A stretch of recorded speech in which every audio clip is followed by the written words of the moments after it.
New Zealand offers quite a dramatic example of how a habitat has been transformed quite quickly from one type, which was an old growth, slow growing rainforest, to a high intensity grazing system over a short duration of time. So over 100 to 150 years, a lot of lowlands environments in New Zealand have transformed from that forest to that intensive style of agricultural pasture-based farming.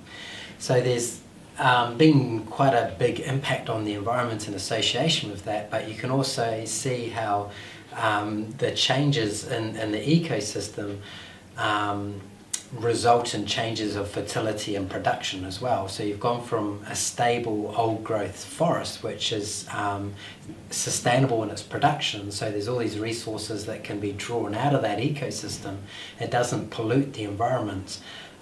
It's in balance with its climate and its topography and all the characteristics of that site.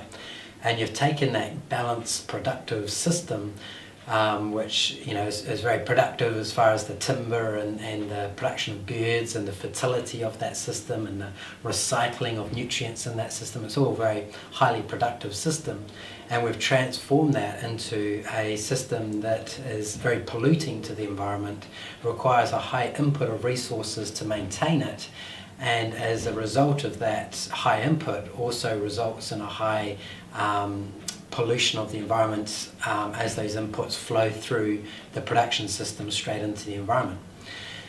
So it's of interest to kind of look at how that old growth forest functioned, and then see what are some of the impacts associated with the transformation of that into our pasture-based farming. So when we look at our old growth forest, it's quite a slow growing forest. They're dominated by quite ancient species of protocarp trees, which are kind of slow growing evergreen trees that result in an ecosystem that's is quite unique. So coupled with the temperate climate and the high rainfall, it's resulted in quite a big thick leaf litter from all these plants dropping their leaves and getting broken down.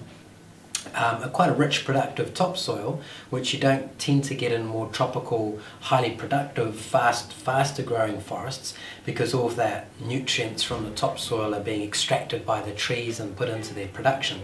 So in comparison with our slower growing trees, with all that input of organic matter into them, and also the input of nutrients from all of the birds, so you're getting all the seabirds coming to New Zealand as well as all the land-based birds, and all the fertility of their input of manures into the soil, it results in quite a rich, productive topsoil within that forested system.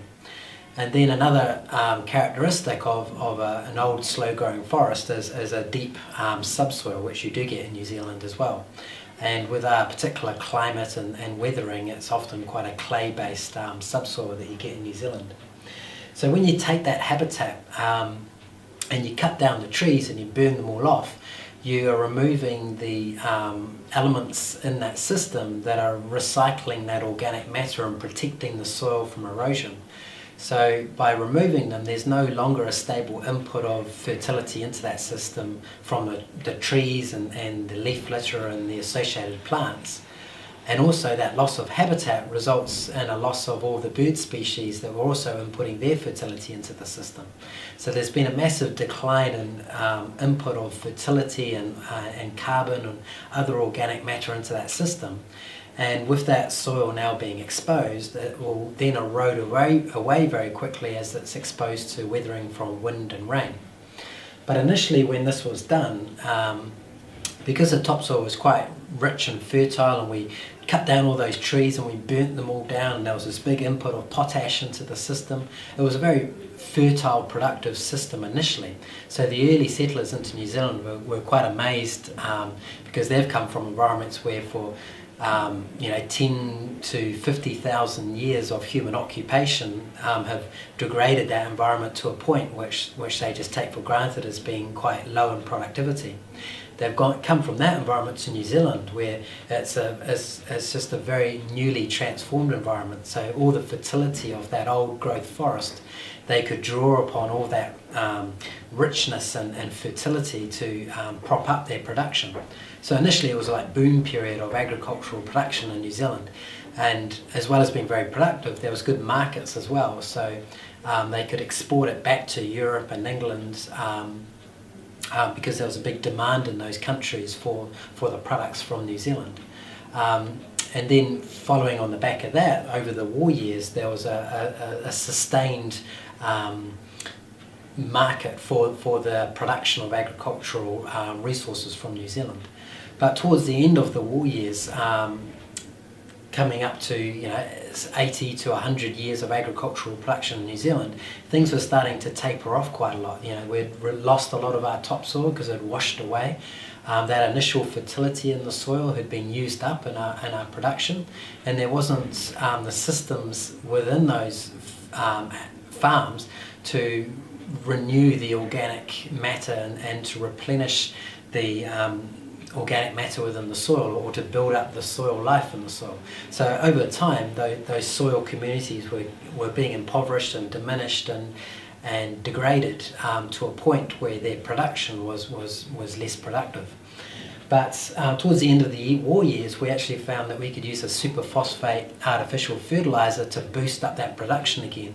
So we went to a period of diminishing return to a dramatic increase in production again, propped up by those artificial fertilizers. But the problem was that just the addition of those fertilizers doesn't address all the problems of a degraded, toxified soil. And not only was that soil degraded, but now there was this input of all these chemicals into that soil too, which further compromised and killed off the soil life that was in it. So there was a continuous decline, even with the input of fertilizers, to the quality and the quantity of the soil. And a lot of steeper areas of agricultural production in New Zealand now, the areas are so degraded from erosion and chemical intoxication and overgrazing that we can no longer support any meaningful agricultural production on those lands because they're being degraded so severely. And our management of our lowland productive systems is being supported by such a high input of nutrients and fertilizers and chemicals that there's been a dramatic pollution and toxifying of our natural environments, and increasingly we're no longer willing to accept that toxicity of the natural environment as a consequence of boosting up our agricultural production with all these chemicals. So we're having to move away in both of those environments, the hill country and the lowland environments of New Zealand, and change the way we design and manage those systems in a way that looks after the soil and preserves the agricultural production into the long term, and also doesn't pollute our environment. And in addition to that, the overseas markets that we're exporting to are increasingly demanding that there's a good story behind the agricultural production. They want to see that farmers are considering organic principles and philosophies in their production, that the farms are sustainable and regenerative and don't pollute or impact the environment negatively. So we're increasingly having to think about how we can redesign our systems to be more in alignment with preserving our environments and preserving their long-term productivity. And the way we're doing that currently and for the last 50 years has been to look at increasing advancements in technology and looking at technology as being the saviour to maintaining our level of agricultural production, and just supporting it with more and more clever technologies to maintain the way we do our agricultural production. But increasingly we're realising that we're getting the same negative impacts even with improvements and changes in technology, and we're not getting a regeneration and a restoration of the health of those agricultural systems. And the whole theme of this course is really looking at how we can better align the agricultural production with the health of those systems, and try to make more beneficial connections between the biological elements of the farm to replicate the healthy function of an ecosystem. So some of the impacts of farming in New Zealand have been like the high levels of erosion, particularly on the hill country of New Zealand, because there's no longer those forests to protect them. They're being compacted and overgrazed, and the mechanical wearing of those hooves of those animals quite severely impacts the erosion of those environments. And without any forest to protect them from the rain and the wind have quite an erosive impact in themselves to remove the topsoil, and there's nothing other than a very short swath of grass to hold that soil together. The extreme loss of habitat, so New Zealand's got the most highly modified lowland environments of the world. We've lost, depending on what particular environment you look at, somewhere between 90 to 97% of all of our lowland rainforest and wetland has been removed and degraded and changed into intensive agricultural production. So it's a very highly modified environment, and an environment that results in a lot of chemical pollution of the environment, because it's being supported by such a high input of fertilizers and is managed at such an intensive level. The compaction of soil, so the compaction of soil is really twofold. Really, it's not being the soil not being supported by such a big root zone and a diversity of plant species that help aerate and create a habitat to loosen up that soil and provide a habitat for all the soil organisms to infiltrate into that soil and create air gaps in that soil. So the changing of that habitat to just grass results in a smaller root system and a loss of all that structure and complexity in that soil. And then on top of that, the compaction of the livestock further impounds the compaction of that soil. And as the soil becomes impacted, there's less opportunity for soil life to colonize that soil, so you get a loss of and habitat for the soil life. It doesn't allow water to soak into that soil, so nutrients also don't soak into that soil, they tend to wash off the surface. And in winter, particularly with a clay subsoil, they get wet and boggy very easily, so they turn to mud, and the mud erodes away in winter into the water that runs across those farm systems as well.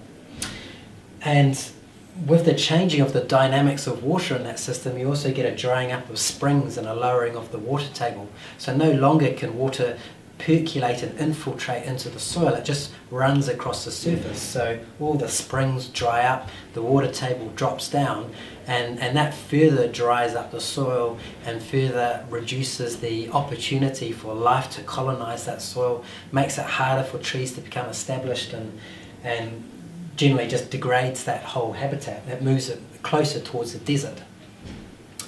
Loss of organic matter, so you no longer have all the trees and plants and all the associating birds and all the other creatures in that ecosystem recycling all that organic matter as a healthy ecosystem does.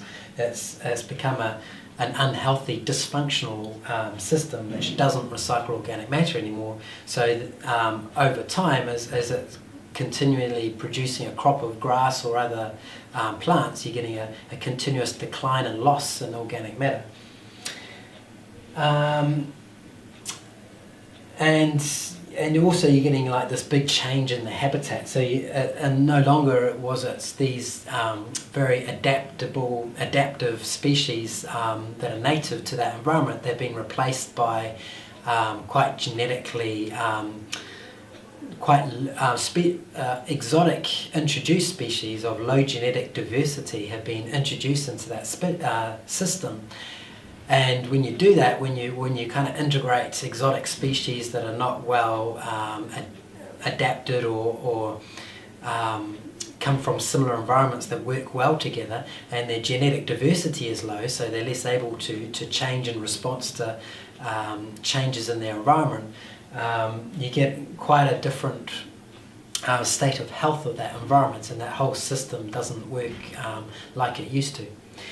So it's really a culmination of all these factors that has led to the position we're at now in our agricultural production, and it really paints the picture of informing us as agricultural designers and producers of what we need to do to fix those systems, to restore them to health and increase their productivity to sustainable long-term levels, that this land becomes an asset for future generations and doesn't impact upon the health of natural systems, and actually restores and extends those natural systems to make them a bigger part of our agricultural landscapes and part of our lives as we inhabit those landscapes.